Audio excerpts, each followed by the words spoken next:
الحمد لله نحمده ونستعينه ونستغفره ونؤمن به ونتوكل عليه ونعوذ بالله من شرور أنفسنا ومن سيئات أعمالنا من يهده الله فلا مضل له ومن يضلل فلا هادي له ونشهد أن لا إله إلا الله وحده لا شريك له ونشهد أن سيدنا ومولانا محمدا عبده ورسوله أما بعد أعوذ بالله من الشيطان الرجيم بسم الله الرحمن الرحيم شهر رمضان الذي أنزل فيه القرآن هدى للناس وبينات من الهدى والفرقان فمن شهد منكم الشهر فليصم ومن كان مريضا أو على سفر فعدة من أيام أخر يريد الله بكم اليسر ولا يريد بكم العسر وقال تعالى في مقام آخر بسم الله الرحمن الرحيم لقد جاءكم رسول من أنفسكم عزيز عليه ما عنتم حريص عليكم ہم اس معاشرے میں جس میں ہم زندگی بسر کر رہے ہیں ایک مسلم معاشرہ ہے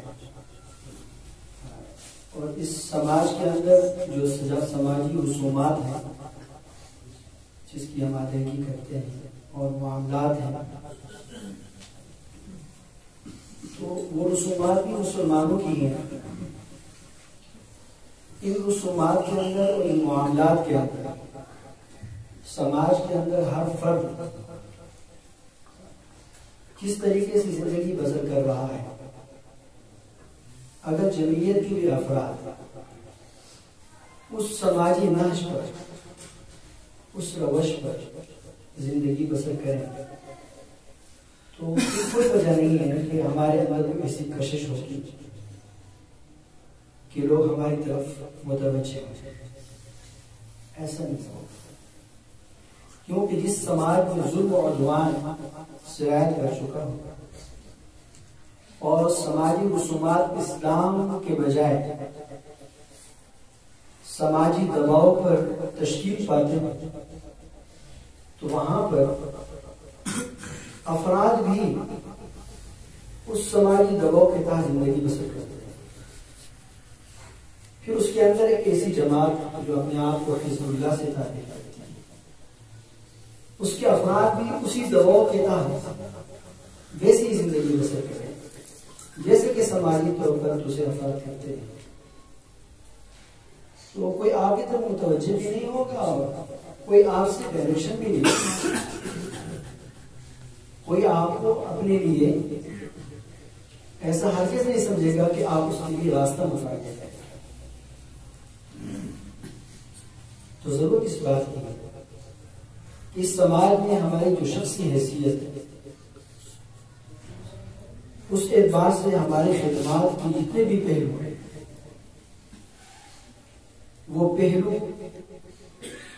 رسول اللہ صلی اللہ علیہ وسلم کی سنت پر تو کوئی وجہ نہیں ہے کہ کوئی ہماری طرف متوجہ نہ ہو. ہم تعین کر لیتے ہیں اپنی شخصی زندگی کا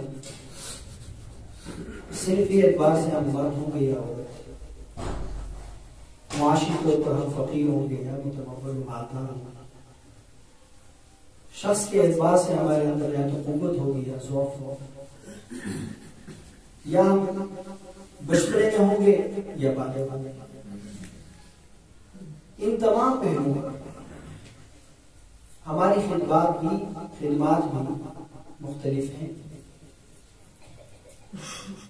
اور ہمارا کردار بھی ان سب باوروں سے مختلف ہے.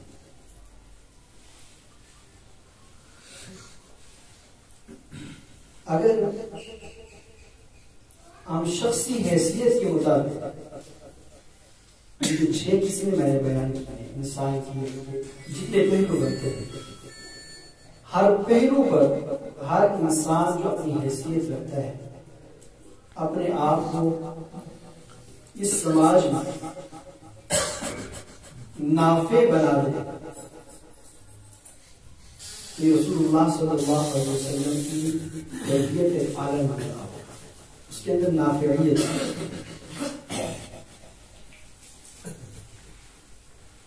ہم غور کرتے ہیں کہ ہمارے سماج میں بالغ اور جوان ہماری دو حیثیت ہیں۔ بچپنا، ہمارا بچپنا کہ جس پر ہم احکام ہمارے پر متوجہ نہیں ہوتے، ہمارے بالغ ہونے کے بعد خدا کے احکام ہم پر متوجہ ہو جاتے ہیں۔ تو ہمارا شخصی پہلو بچپن میں کے اندر چھوٹے بچوں کے لیے کیا ہونا چاہیے، اور بالغ ہونے کے بعد لوگوں کی حیثیت کے مطابق ہمارا کردار کیا ہونا چاہیے۔ ایک نوجوان کے ساتھ ہماری حیثیت کس طرح ہونی چاہیے، اور ایک عورت کے ساتھ کیسی ہونی چاہیے۔ ایک کمزور اور ناتوان کے ساتھ ہماری خدمات کا کیا پہلو ہو، اور ایک توانا شخص کے ساتھ ہم کیسے برابر کی زندگی بسر کریں۔ قرآن حکیم میں اللہ تعالی نے جب اپنے احکامات نافذ کیے تو آپ غور کریں کہ شریعت کے احکام جب انسان کی طرف متوجہ ہوتے ہیں تو آپ غور کریں، اس میں مرد و زن کی تقسیم ہے، اس میں کمزور اور ناتواں کی بھی تقسیم ہے، متمول مالدار اور غریب کی بھی تقسیم ہے۔ کیا ہم غور نہیں کرتے کہ شریعت کے احکام بچوں کی طرف متوجہ ہوتے ہیں اور بالغ کی طرف متوجہ ہوتے ہیں؟ ہم غور نہیں کرتے کہ بہت سارے احکام شریعت کے جو مردوں کے ساتھ ہیں اور جو عورتوں کے ساتھ ہیں تقسیم کا ہے۔ کیا ہم غور نہیں کرتے کہ شریعت کے بہت سارے احکام ایک کمزور اور ناتواں اس کے لیے مکلف نہیں کرتا۔ کمزور انسان مثال کے طور پر کمزور آدمی مالی اعتبار سے زکوٰۃ اس کی طرف متوجہ نہیں ہوتی، ایک مالدار کی طرف زکوٰۃ کے احکام متوجہ ہوتے ہیں۔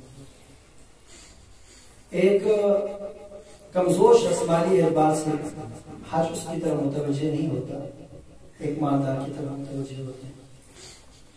پھر ہم اپنی شخصی زندگی کے اندر کبھی ہم سفر و حضر میں ہوتے ہیں، ہمارا کبھی سفر ہے کبھی اقامت ہوتی ہے، تو سفر کے احکام کچھ اور ہیں اور اقامت کے احکام کچھ اور ہیں۔ تو اللہ نے اپنی شریعت کو بھی جب انسانوں کی طرف متوجہ کیا تو انسانوں کی شخصی پہلو کو سامنے رکھ کر اپنی شریعت کو رکھا۔ یہاں غور کریں، میں نے جو پہلی آیت پڑھی، شہر رمضان الذی انزل فیہ القرآن هدى للناس وبينات من الهدى والفرقان فمن شهد منكم الشهر فليصمه، جو اس رمضان کو پائے تو اس کو چاہیے کہ ومن كان مريضا او على سفر فعدة من ايام اخرى، اگر اس رمضان کے اندر کوئی شخص مریض ہو جاتا ہے، یعنی اپنی صحت پر نہیں رہتا، ضعف اور کمزوری میں چلا جاتا ہے، یا یہ کہ سب اپنے گھر میں نہیں رہتا، سفر کی طرف چلا جاتا ہے، تو اور دنوں میں رکھ لیں۔ ساتھ ہی فرمایا یرید اللہ بکم الیسر، اللہ تعالیٰ تمہارے لیے آسانی کا ارادہ ہے، ولا یرید بکم العسر، اللہ تعالیٰ تنگی کا ارادہ ہے۔ پیغمبر علیہ الصلوۃ والسلام کے بارے میں اللہ تعالیٰ نے فرمایا لقد جاءکم رسول من انفسکم عزیز علیہ، رسول اللہ صلی اللہ علیہ وسلم آپ کے پاس ہیں، تمہارے پاس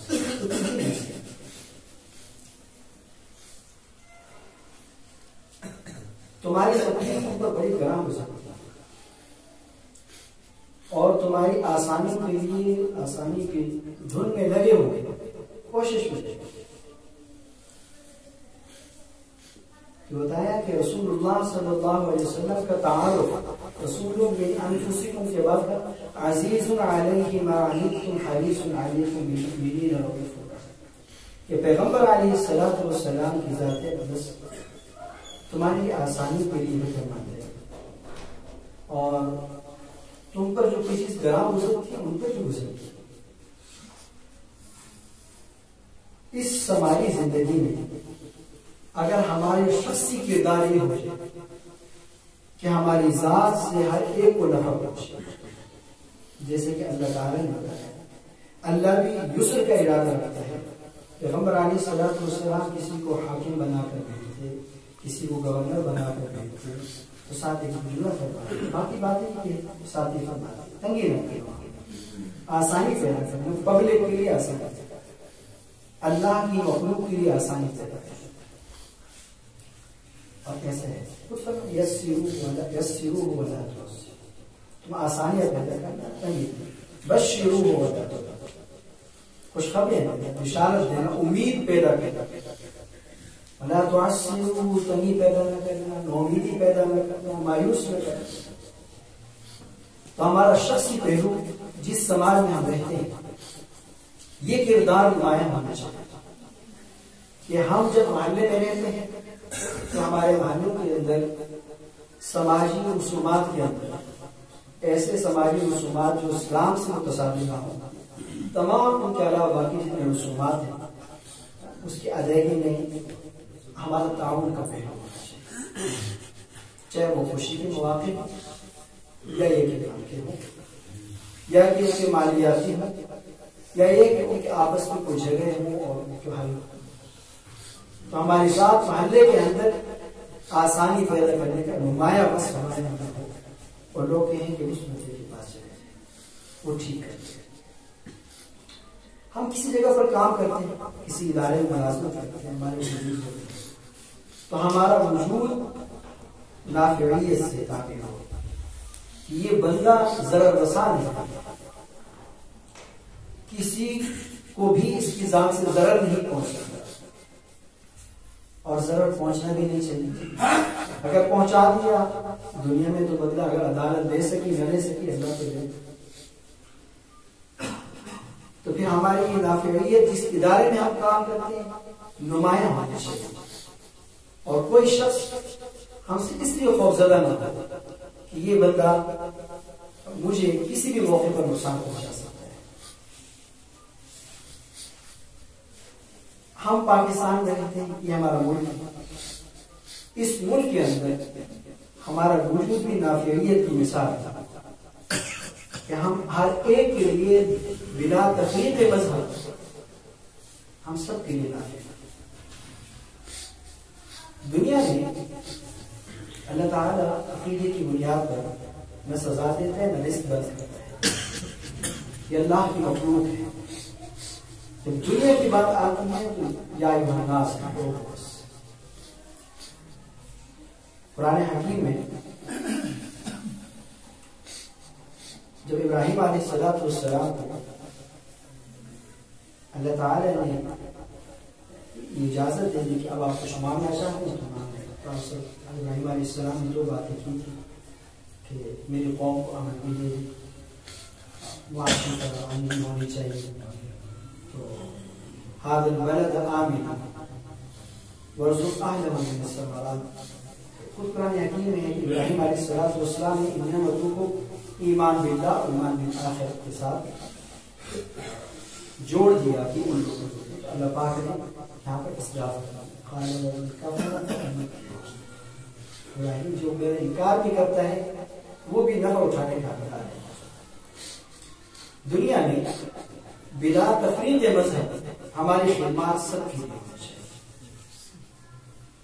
اللہ اگر ہمیں کوئی اقتدار دے یا اختیار دے، اگر ہم مذہب، مسلک اور قومیت کی بنیاد پر تقسیم کریں گے کہ ہمیں اس مخصوص طبقے کو نفع پہنچانا ہے تو اللہ اقتدار دے دیتا ہے، اختیار بھی اللہ دے دیتا ہے، لیکن جب تک ہے وہ تمہارے لیے آزمائش ہے۔ یہ جو تقسیم میں کام تم کرتی ہو اس پر پکڑے گا۔ قومی چیزیں سب کے لیے ہوتی ہیں، تو وطن کے اندر بھی ہماری ذات، ہمارا وجود اس سے نافع ہے۔ اب غور کیجیے کہ جب اللہ تعالیٰ فرماتے ہیں یرید اللہ بکم الیسر ولا یرید بکم العسر، اللہ انسانوں کے لیے یسر کا ارادہ رکھتے ہیں، آسانی کا، تنگی کرنے کا۔ عجیب بات ہے، ہم کبھی کبھار دنیاوی مشکلات کو جھیلتے ہیں اور جھیلتے ہیں، پھر آگے اللہ کی طرف صبر و شکر کے ساتھ شاید سمجھتے ہیں کہ زندگی کا شاید یہ حصہ ہے، کسی پر قناعت اختیار کرنی چاہیے اور اس کے حل کے لیے بڑھنا نہیں چاہیے. ایسا نہیں. اللہ تعالیٰ نے دعا سکھائی ہے ربنا آتینا فی الدنیا حسنہ وفی الآخرۃ حسنہ. دنیا بھی بہتر ہو جائے، یعنی تنگی مقصود نہیں ہے، کوشش کریں اس کو بہتر کیا جا سکتا ہے. یعنی انسانوں کے لیے یہ دنیا بھی بہتر ہے، اللہ اس سے خوش ہوتا ہے. اللہ کی مخلوق کو آسانیاں دینے سے اللہ خوش ہوتا ہے. اللہ کی مخلوق کے اللہ کا حکم ہے.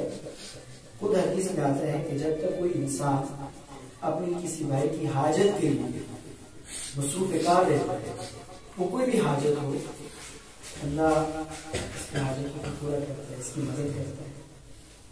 اس کا مطلب یہ ہے کہ ہم اس دنیا کے اندر ایک دوسرے کی حاجتوں کو پورا کرنے کے لیے کوشاں ہوں، اس کی مدد کریں تاکہ اس کی دنیا بہتر ہو جائے. تو اللہ تعالیٰ ہمیں جب یہ دعا سکھاتے ہیں کہ دنیا کی بہتری مانگو، آخرت کی بہتری مانگو، تو ہم دنیا کو اچھا دیکھنا چاہتے ہیں اور اللہ بھی ہمیں دنیا میں اچھا دیکھنا چاہتے ہیں.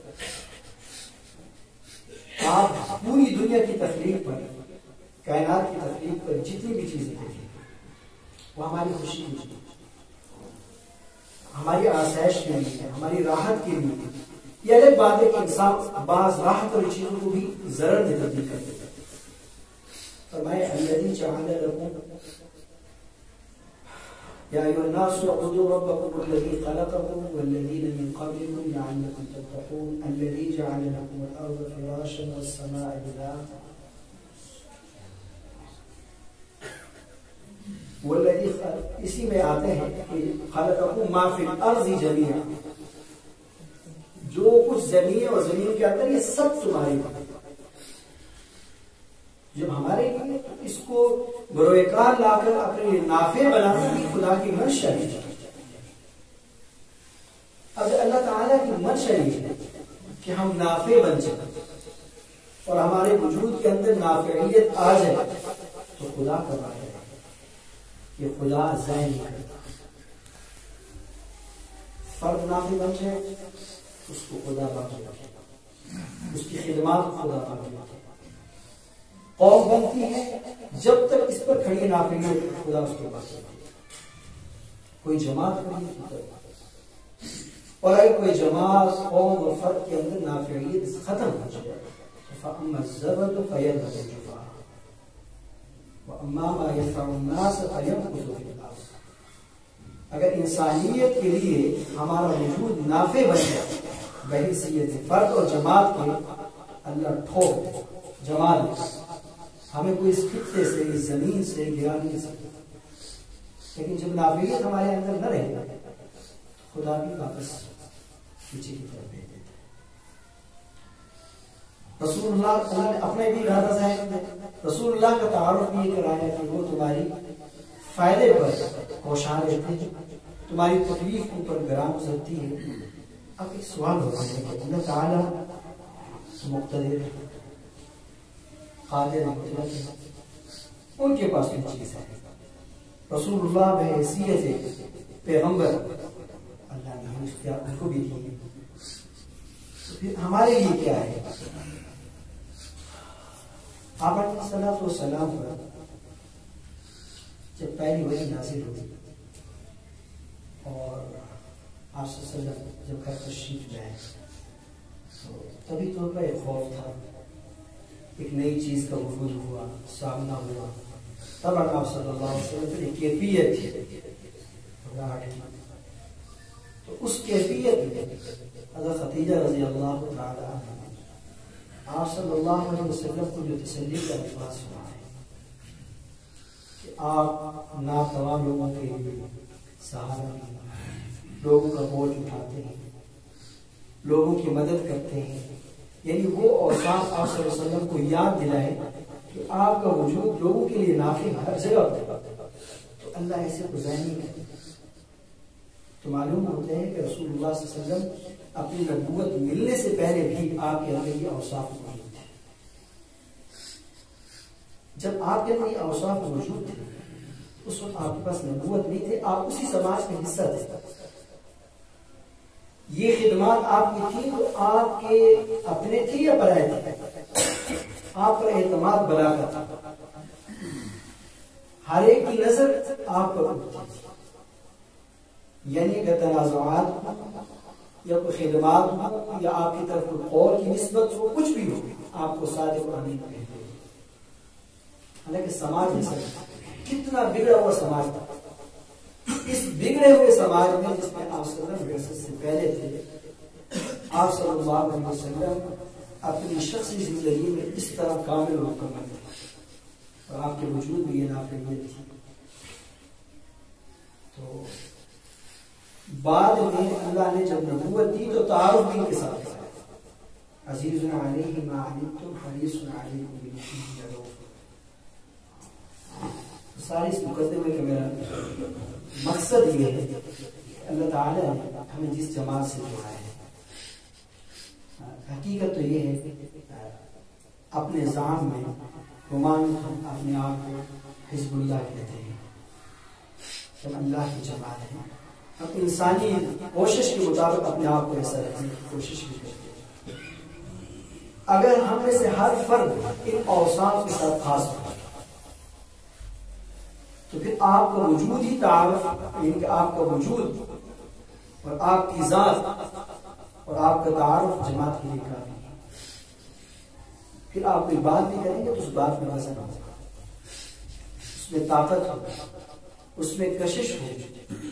لیکن اگر آپ کا وجود ان نافع چیزوں سے خالی ہے، سماج کے اندر رہتے ان افراد کی طرح زندگی بسر کر رہے ہیں جو ان چیزوں سے عاری ہیں، جیسے کہ سماج جرم و عدوان سے بھرا ہوا، ہم اس کے اندر چلے جائیں ایسے، پھر ہم چاہے جتنی ہی خوشنما باتیں کریں، جتنی ہی طاقتور اور اسلوب پیرائیں میں گفتگو کریں، اس کے اندر انسانوں کے لیے کوئی کشش نہیں ہو سکتی۔ اگر کوئی انسان آپ کی تعبیر سے متاثر ہو کر آپ کی طرف آ بھی گیا، پھر جلد آپ سے دور بھی ہو جائے گا۔ آپ کا کریکٹر ایسا ہے، کردار ایسا ہے۔ اچھا، اللہ تعالیٰ نے ہمیں دعوت دی کہ تم ایسے کرو کہ تمہارے وجود سے انسان کو نفع پہنچے، اور اللہ کا خیر، اللہ کا فضل، اللہ کی رحمت اس انسان کے ساتھ خاص ہو جائے، جس انسان کے اندر سے اس قسم کا خیر پھوٹتا نکلتا لوگوں کو پہنچتا۔ ہماری جماعت جمعیت علماء اسلام دستوری طور پر بھی اور عملی طور پر جہاں پر اقتدار ہوتا ہے، جہاں پر انسانی بساط کے مطابق جب بھی کوئی کام کرتے ہیں تو اس میں عمومی نافعیت ہوتی ہے، اس میں کبھی بھی یہ تقسیم نہیں ہوتی، بلکہ اپنا ووٹر، غیر کا ووٹر، مذہب کی تفریق، ان چیزوں سے بہت بالا تھا۔ ایسا سوچتے ہیں اور ایسا سوچنا، ایسا کرنا یہ فرض منصب ہے۔ اگر اس سے ہٹے تو خدا کا عذاب آ جائے گا، یہاں نہیں تو آخر میں پکڑ یہ اقتدار اس لیے نہیں۔ ہم جو یہاں پر ہیں، ہمارے پاس اقتدار ہے، جماعت اتنی طاقتور ہے، ہم کیا کریں گے؟ وہی گزارش ہے کہ سماج میں ہم میں سے ہر فرد کی شخصی حیثیت ہے، اپنی اس حیثیت سے ہم کتنے نافع پا سکتے ہیں یہ تو ہم کام کریں۔ کیوں کریں؟ یہ انسان کا یہ حسن جسے ہم ویسے ذاتی طور پر خوبصورت ہیں، ان اوصاف حمیدہ کے ساتھ جب وابستہ ہو جائے تو یہ حسن اور اضافہ کرتا ہے۔ یہ ہماری خوبی ہے، ہم جماعت میں ہوں یا نہ ہوں، ہم کچھ بھی ہوں، ہم کیسے ہو سکتے ہیں خوبیوں سے دستبردار ہو؟ اور نہ ہمیں ہونا چاہیے۔ ہم میں سے بہت سارے ساتھی ہیں جو اس جماعت سے وابستہ نہ ہوں تو کوئی بات نہیں، آپ کسی اور جماعت سے وابستہ ہو سکتے، لیکن آپ ان خوبیوں سے دستبردار نہیں ہو سکتے جو اللہ تعالیٰ نے اوصاف ایک مسلمان کے بیان کیے۔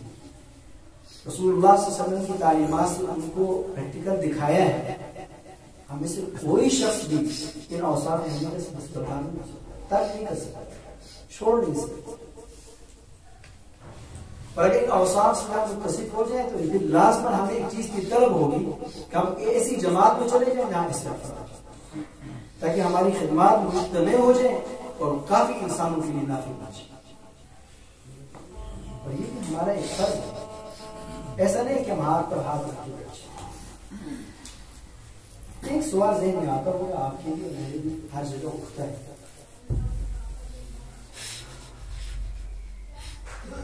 کہ باشعور طبقہ، جیسا کہ ہم سمجھتے ہیں کہ یہ باشعور طبقہ یعنی اصلی تعلیم نواب، جاگیردار، متمول لوگ، اعلیٰ عہدوں پر فائز لوگ پھر ہماری جماعت کی طرف متوجہ کیوں نہیں ہوتے؟ باوجود اس کی وہ ہماری خدمات معترف بھی ہیں، ہماری طرف آتے کیوں نہیں؟ یہ سوال ہر جگہ موجود ہے. اگر آپ اتنے ہی بلند پائے ہیں تو پھر کیوں نہیں آتے؟ تو پہلی بات یہ کہ میں وہ جو آیت پڑھی تھی اس میں آپ سلم کی یہ سارے اوصاف بتا دیے. آگے فرمایا فَإِن تَوَلَّوْا فَقُلْ حَسْبِيَ اللَّهُ. ان اوصاف حمیدہ کے باوجود بھی پیغمبر اسلام اگر کوئی روگردانی کرے تو آپ کہتے ہیں فَقُلْ حَسْبِيَ اللَّهُ. کیا آپ جانتے ہیں کہ پیغمبر اپنی زندگی میں ان تمام اوصاف کے ساتھ اتنے العزم ذات موجود تھی، پھر بھی اس سماج میں کتنے لوگ متوجہ ہوتے، کتنے لوگوں نے ایذائیں تکلیفیں کی، سب کچھ کیا. تو معلوم ہوتا ہے کہ آپ کے برحق ہونے کی صرف یہ دلیل نہیں کہ ساری دنیا آپ کی طرف متوجہ ہے. نہیں، یہ خیر و شر آخر کی ہے، حزب اللہ حزب الشیطان رہے گی، یہ کشمکش رہے گی. یہ مطلب نہیں ہے کہ آپ حق پر ہیں تو دنیا آپ کی طرف متوجہ نہیں ہوتی. ایک بات اس آیت کے اندر موجود ہے یعنی جو ذات اقدس نبوت ملنے سے پہلے اس معاشرے کے سب لوگ آپ کو صادق و امین کہتے تھے. نبوت کے بعد تو آپ کی خدمات اور زیادہ ہو گئی، اصل کی ایک بات سمجھ لو، پھر بھی اس معاشرے کے لوگوں نے آپ کے پروگرام سے انکار کیا. ایسا ہوگا، یہ تو تسلی رکھیں کہ ساری دنیا آپ کی طرف متوجہ ہے. پھر ایک اور سوال ہوگا کہ کیا بات سمجھ نہیں آتی؟ نہیں آتی. یعنی ہم جس پاکستان میں رہتے ہیں کتنی سیاسی پارٹیاں موجود ہیں، ہر ایک دستور و منشور موجود ہے، اور اداروں کے اندر مقتدر طبقات جتنے بھی ہیں وہ بخوبی جانتے ہیں ہر جماعت کو، ہر پارٹی کو، ہر دستور کو جانتے ہیں. تو آپ کے ساتھ کھڑے کیوں نہیں؟ قرآن حکیم میں یہ آتے ہیں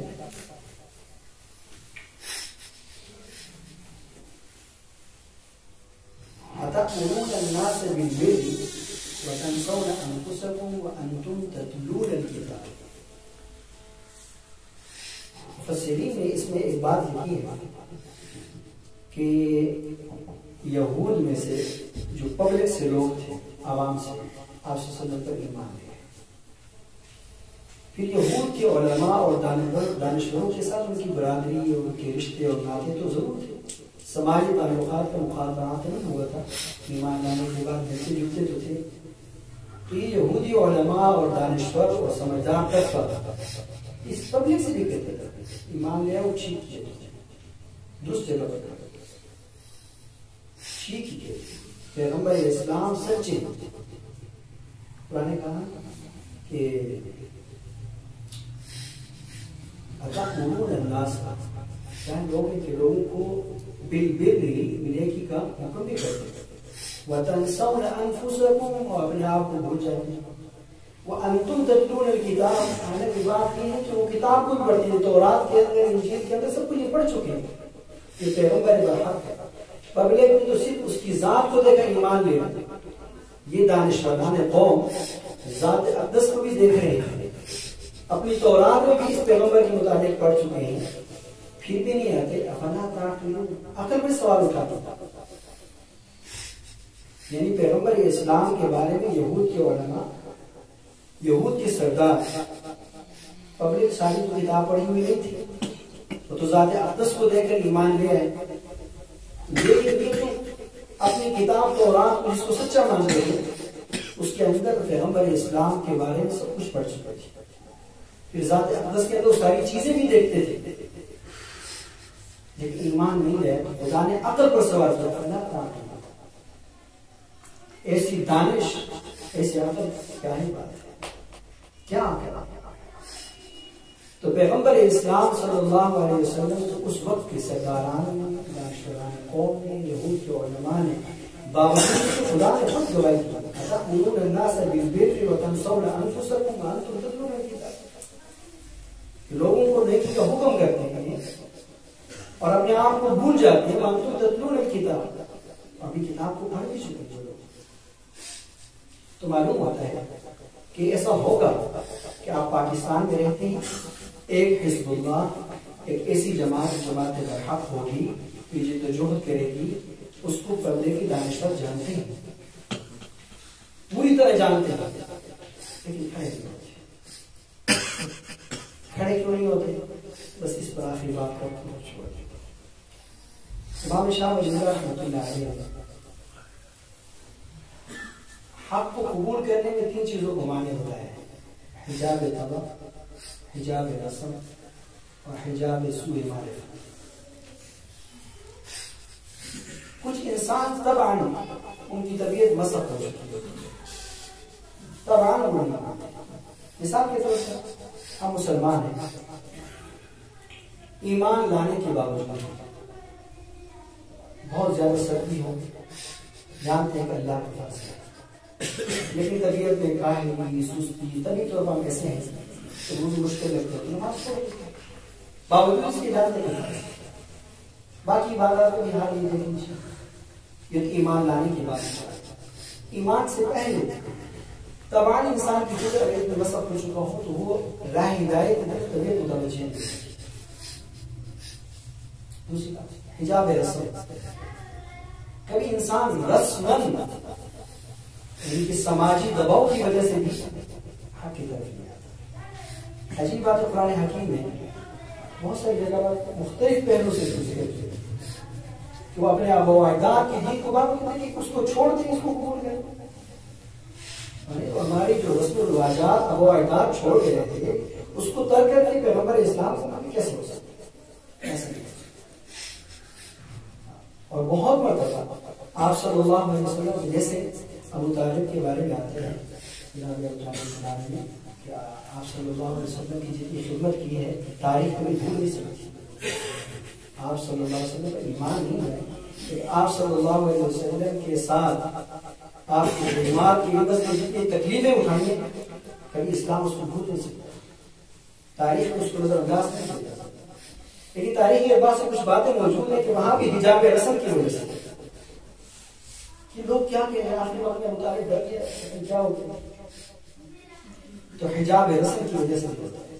یہ تو کفر اسلام کی بات ہے، لیکن مسلمانوں کے اندر بھی جب ہم اسلام قبول کر لیتے ہیں تو بہت سارے کام ایسے جو رسمن سماجی دباؤ کی وجہ سے نہیں کرتے۔ کیا آپ نہیں جانتے ہیں شاعری بیاہ کے اندر آپ جانتے ہیں کہ یہ رسومات اسلام کے خلاف ہے، فوجیوں کے اندر بھی ایسا ہوتا ہے، کتنے سماجی ہمارے معاملات ہیں آپ جانتے ہیں کہ غلط ہے لیکن سماجی پریشر اور دباؤ کی وجہ سے آپ کر گزرتے ہیں۔ یہ حجاب رسم ہوتا ہے۔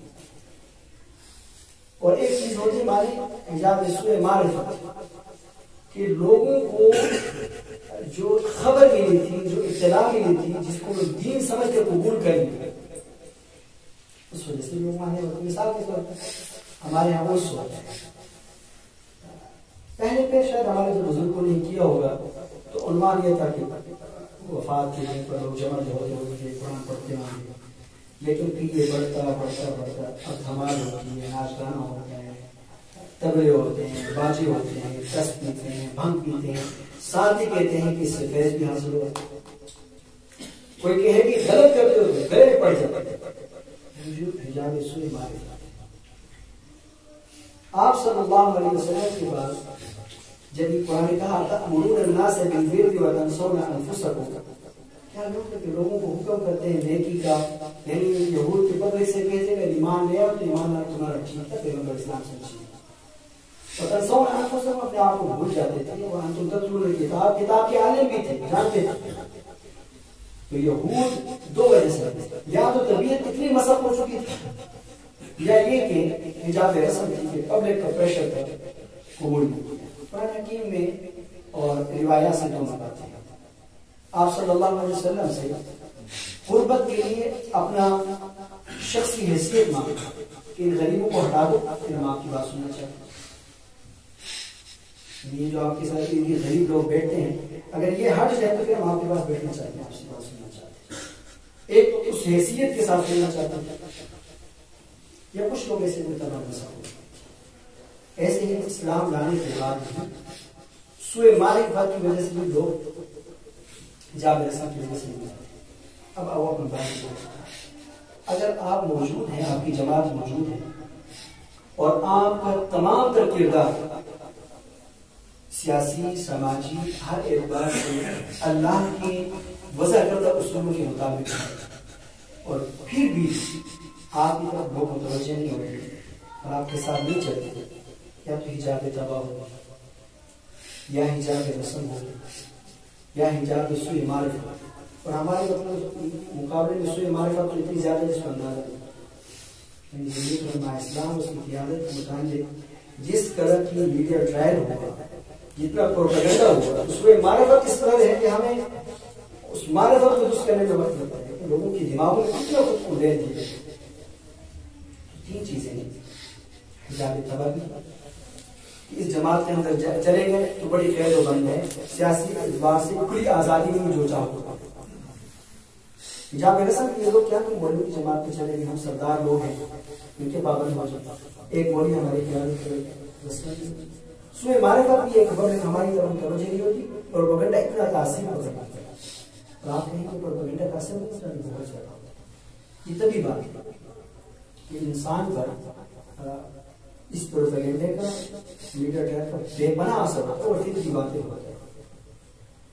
تو میں اپنی بات کو سمجھتا ہوں آخر طرف کہ ہماری دو خدمات ہونی چاہیے. پہلی بات تو یہ ہے کہ ہم ذاتی اعتبار سے ان اوصاف کے ساتھ متصف ہو جائیں جو اللہ کی نبی نے اپنی ذاتی زندگی میں ہمیں دکھایا کہ جب تم معاشرے میں رہتے ہو، سماج میں رہتے ہو، تو ہمارجیت تمہاری ذات لوگوں کے لیے نافع. پہلی بات. دوسری بات ہے اگر ہم ایسے ہو جائیں تو پھر لوگ ہماری طرف متوجہ ہوں گے، لوگ ہماری بات سنیں. مثال کے طور پر ہم خیانت نہیں کرتے، دیانت کا ہمارے اوپر پورا اثر ہے، جھوٹ نہیں بولتے، ہمارے لیے کسی کو تکلیف نہیں دیتے، تو مشکل میں آ جائے اس کی مشکل حل کرتے ہیں، لوگوں کی مشکلات کے لیے دوڑتے ہیں، ان کی آسانیاں پیدا کرتے ہیں. یقیناً یہ فطری بات ہے، جو یہ کام کرے گا انسان کو اس سے محبت ہوگی. جب ہو جائے، آپ کے قریب ہو جائے، تو پھر آپ تینوں کام کر سکتے ہیں. حجاب تباہ کو بھی ختم کر سکتے ہیں، سوء معرفت کو بھی ختم کر سکتے ہیں، حجاب رسم کو بھی ختم کر سکتے ہیں. لیکن اگر آپ ایسا نہیں ہے تو پھر آپ کسی بات نہیں بات.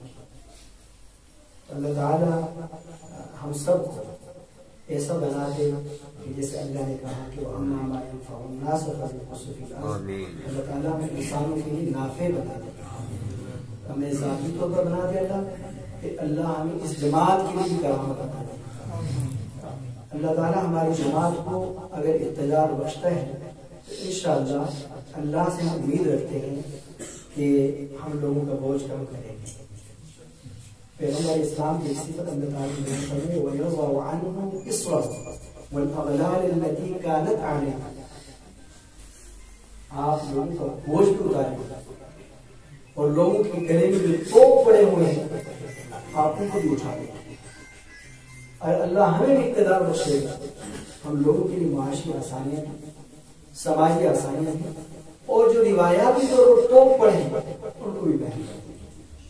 یہ اس وقت کریں گے جب ہماری ذات پہلے سے ہو جائے، پھر جب پوری جماعت کے افراد کار ایسے ہوں کہ اللہ ان سے کام لے گا، اللہ سپورٹ کرے گا. خود یہ بات یاد رکھیں، جب آپ کے اندر یہ اوصاف آ جائیں تو خدا سپورٹ کرے گا.